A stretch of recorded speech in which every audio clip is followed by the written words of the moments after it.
अस्सलाम वालेकुम वरहमतुल्लाहि वबरकातुहू। आप सब सुनने और देखने वालों के लिए मेरी अल्लाह ताला से दुआ है कि अल्लाह ताला आप सबको सेहत, तंदुरुस्ती, ईमान और इस्लाम की हालत में रमज़ान के रोज़े रखने की तौफ़ीक अता फ़रमाए। अल्लाह ताला आप सबको रमज़ान की रहमतों, नेमतों और बरकतों से माला माल फ़रमाए। तो अल्हम्दुलिल्लाह हमने एक सिलसिला शुरू किया अल-बाक़ियातुस सालिहात, बाकी रहने वाली नेकियां।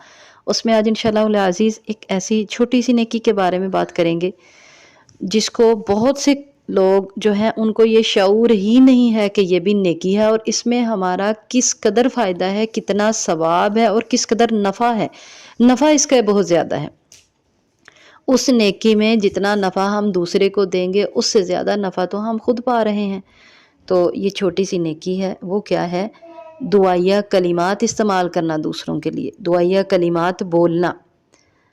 कुरान पाक में अल्लाह ताला इरशाद फरमाते हैं इज़ा हुय्यितुम बितहिय्यतिन फहय्यु बिअहसन मिन्हा औ रुद्दूहा, कि जब तुम्हें कोई दुआया तोहफ़ा दे तो उससे भी बेहतर दुआया तोहफ़ा दो उसको या उतने को ही लौटा दो।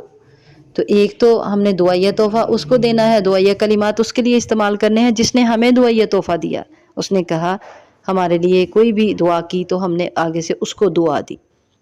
जैसे मैं कहती हूँ अल्लाह आपको खुश रखे, तो आप मुझे कहें अल्लाह आपको भी खुश रखे। तो अल्लाह ताला ने कुरान पाक में इरशाद फरमाया कि बिअहसन मिन्हा, उससे भी ज़्यादा अच्छा दुआया तोहफ़ा दो, औ रुद्दूहा, या उसी को कम से कम लौटा दो। लेकिन हम लोग दुआया कलिमात इस्तेमाल करने में बहुत ज़्यादा कंजूसी करते हैं, बखीली करते हैं। दुआया कलिमात इस्तेमाल करने का सवाब किस कदर ज़्यादा है, हम लोग इससे बिल्कुल ही नावाकिफ़ हैं। इसके बारे में मैं एक हदीस आप लोगों को बताऊंगी। मुस्लिम शरीफ की रिवायत है, अबू दर्दा रज़ी अल्लाह ताला अन्हु से रिवायत है। कहते हैं कि नबी करीम सल्लल्लाहु अलैहि वसल्लम ने इरशाद फरमाया, मुसलमान आदमी जब अपने भाई के लिए उसकी पीठ पीछे दुआ करता है तो अल्लाह ताला उसको कबूल करते हैं। अब चाहे वो मौजूद है चाहे वो मौजूद नहीं, जब वो उसके गैर हाज़िरी में उसके लिए दुआ करता है तो अल्लाह ताला उसकी दुआ को कबूल फरमाते हैं और अल्लाह ताला एक फ़रिश्ता मुअय्यन करता है, एक फ़रिश्ता उसके लिए मुकर्रर होता है। तो एक आदमी या एक औरत जब अपने मुसलमान बहन भाई के लिए अच्छी दुआ करते हैं तो वो फ़रिश्ता आमीन कहता है और कहता है वाला का भी मिसलिन, और तेरे लिए भी ऐसी ही हो। यानी वो दुआ जो हमने किसी को दी तो फ़रिश्ते ने कहा कि तेरे लिए भी ऐसी हो। तो दुआ हमने दी और हम इंसान हैं, लेकिन हमारे लिए उसी तरह की दुआ किसने की? फ़रिश्तों ने दुआ की। और हमारी और फ़रिश्तों की दुआ में कितना ज़्यादा फ़र्क है, ये सवाब है इसका। तो दुआया कलिमात को अपनी ज़ुबानों पर जारी कर लें। छोटी छोटी बात पे हर किसी को दुआ दें, छोटी छोटी बात पे हर किसी को दुआ दें। अगर किसी ने आपको पानी का गिलास दिया तो उसको अल्लाह तुम्हें खुश रखे। अगर किसी ने आपको तोहफ़ा दिया तो उसको कहें अल्लाह ताला तुम्हें जन्नत में ये तोहफ़ा दे। अगर किसी ने आपकी इफ्तारी करवा दी तो कहें अल्लाह आपको जन्नत के खाने से खिलाए। तो ये छोटे छोटे से अल्फाज हैं, आप कहेंगे तो क्या होगा? फ़रिश्ता कहेगा कि अल्लाह तुझे भी इस तरह का दे।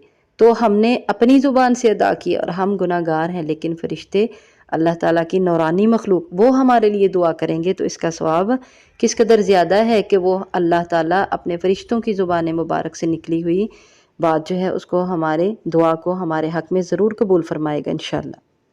तो आज से कोशिश करें दुआया कलिमात को अपनी ज़िंदगी में शामिल कर लें, अपनी ज़ुबानों पर इसको जारी कर लें। और जहाँ आप अपनी ज़ुबान पर अच्छे दुआया कलिमात इस्तेमाल करने की कोशिश करेंगे, वहाँ बुरे बद्दुआ के कलिमात जो है अपनी ज़ुबान से दूर रखें।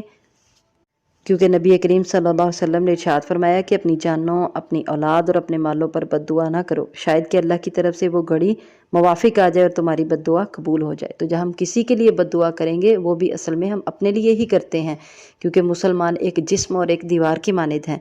तो हमेशा दूसरे मुसलमानों के लिए अच्छे दुआया कलिमात इस्तेमाल करें ताकि फ़रिश्ता उसके जवाब में कहे कि हाँ तेरे लिए भी ऐसा हो, और अल्लाह हमें वो दे दे। हम दूसरों के लिए दुआ करेंगे उनको उनकी खैर के लिए तो अल्लाह ताला ख़ुद ब खुद हमें खैर दे देगा इंशाअल्लाह अज़ीज़।